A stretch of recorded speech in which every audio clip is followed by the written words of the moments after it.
Bago pa man sumikat ang araw, sa bawat paggising ng isang magsasaka, di pa man nakakaalmusal, bukirin na ang nasa isip, mga pananim, lupa't alagang hayop ang kanya itong sinisilip.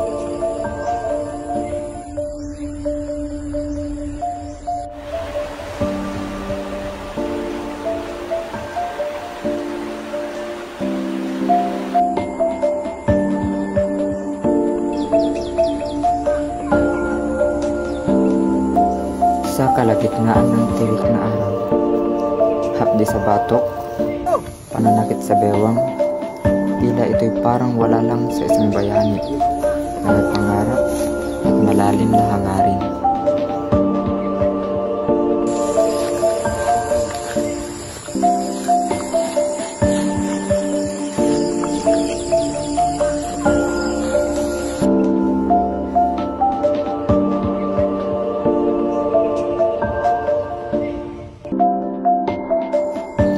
Sa bawat sikat ng araw sa kabukiran, may mga kamay na agad kumikilos, hawak ang karit, itak at kagamitang bukid, nagtatanim ng pag-asa. Ito ang buhay ng mga magsasaka, tahimik pero puno ng sakripisyo. Sa dokumentaryong ito, ating silipin ang kanilang mga hamon, pangarap at ang diwa ng tunay na bayani ng lupa, ang magsasakang Pilipino.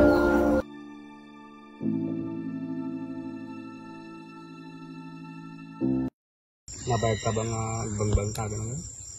Bayagan na. Baka hanggang dati awat ko dito, nasunga 30 katawin ko. Bangbang ka kami dati, hanggang na dyan, hindi gijenyog, gijenyog, gijenyog. Sa mahigit 30 taon, tila ang pagbubukid na ang naging kampo para man lang maibsan o maitaguyod ang pamilya. Garado ka gardamdahan ka? Ay mabayag pa basit at nun, dati palaan. Una ka, bakmarapot ka dito. Panawa nga ko dati yan, hanggang nga di mo may wakas. May lang ako, hanggang nga dito ipagay ka marapot ka, hanggang masaya. Kada ito pa nagtatrabaho mo, ano niya ito karirigatan ng parte?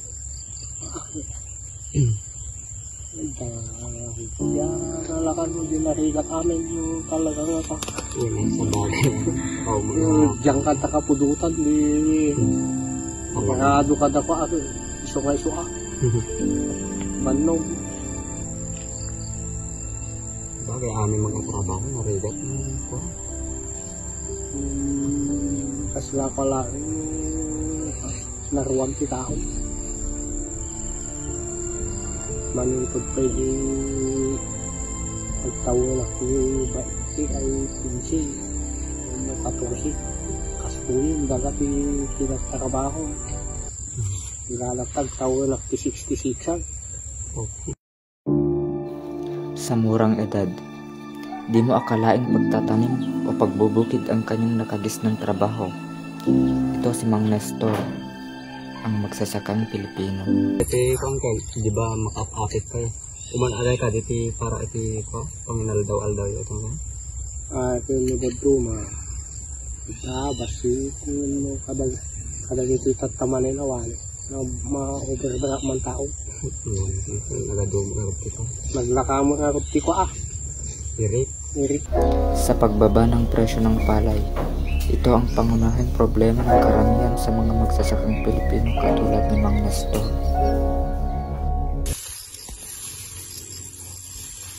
Ibig siya, kasi kami basa bigay naganakan niya. Talaga, may mula kami tayo sa utang, hindi. Baglang taabot si tao na nakuha niya mo. Malala ko mga masigsigod si tartara ko niya. Kaya nilang makabasa na. Hindi ka may tulad kada tao. Kala, bisipan tubing ini ito pa. Nariga ang tebang panagbiag pinaganakan niya nito. Patinggana la grade 3. Ito pa nagpaturpos mo ang kalakit. Suot mo achievement mo na. Ito nga kaya kumak na ko. handa mo tulpan niya. Wen, hanggang mapadasan tirigat danto ko na. Bisa dari katana. Wah. So, pabasa ka nga ba? Ano yung harita? Kawamusan ko may. Kaya ko na nagatang ko hindi nabit kami kayo kinantay. Nala ko minut lang, hindi ka pisadat baka. Dahil sa kahirapan ng buhay, nagamit ang isang katiting na kayamanan upang matugunan ang pag-aaral ng mga anak at kanilang mithiin. Malpas mo dito, Uncle ko. Ipatpat mo? Patreser ko ito anak ko. Ay, patracer mo ito. Ada ko na isang pusang-put ko dyan. Pampamaganaan din pa. Nagaduda dahil yun nabasa-basa. May din nakalakita na isang put ko na yun. Magtawan ti na ipas. Na? Magtandang na ipas. Una, maya-may. Simula sa pag-aani, paghahakot patungo sa kanilang bahay. Napakahirap na trabaho, pero para kay Mang Nestor, ito'y magaan lang para sa taong may pangarap.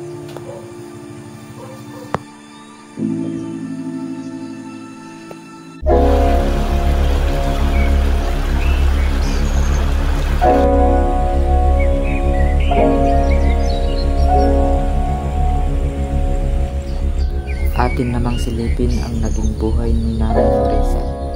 Ang hamon, pangarap at mithiin nito sa buhay.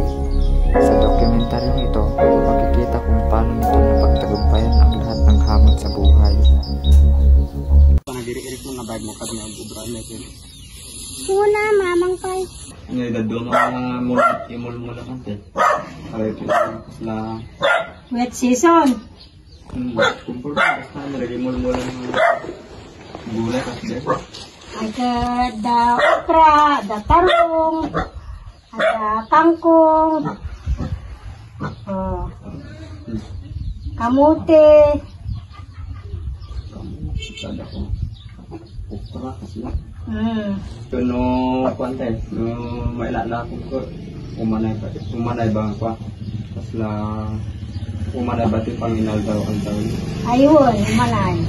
Sigulay ng berwang pang inaldaw-aldaw. Nakiksa nga pang inaldaw-aldaw may kita ko gulay ko. Mabali mo pa yun ha. Mapagbasan ti anak kasi Ti gulay ko. Iso ti pinagpabasak ti anak ko. Di na. Ay ti. Ay dahi ino nagayam ko veganomics. Ay may kanimanang mumasel. Ay ti. Ni Judy, engineer. Sang sangit at ide ano uyawon da kami. Umatles. Iso ti kwa talaga nga nangalak ti pinagpabasak ti anak ko. Nagkaraw ti doon nga takyag mga gasawa. May panggala ti gulay. Awan sarili mi nga daga, sang kabasi lang nga na ito lang.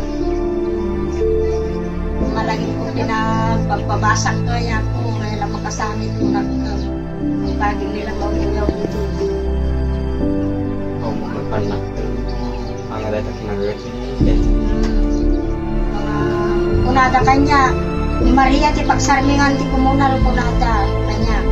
Man, awan daganin ako, awan ti talatok ni. Makitantaratong kami lang, magibang-bangkag kami lang kada makitantalong kami. Ngam napabasak sa talungan nak ko, professional da amin. Iso nga mamatinak nga deta mo uyaw ko isuti ko. Depende di uging mo kaya nagbasa. ano nga nagpili sa arapak mo ito May katara pa ako di pamilya ka na ko na jay ko. Sumayaat kasi jay kasi dati ko alang puro regat.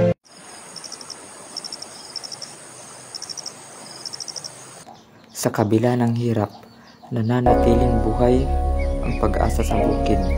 Sa bawat pagtanim at pag-ani, may kasamang pangarap. Ang kanilang mga kamay, sugatan na ng trabaho ay puno ng dangal. Dahil sa kanila, may laman ang ating mga pinggan at may pag-asa ang ating kinabukasan. Sa bawat butil ng bigas, may kwento ng sakripisyo, pagmamahal at pangarap.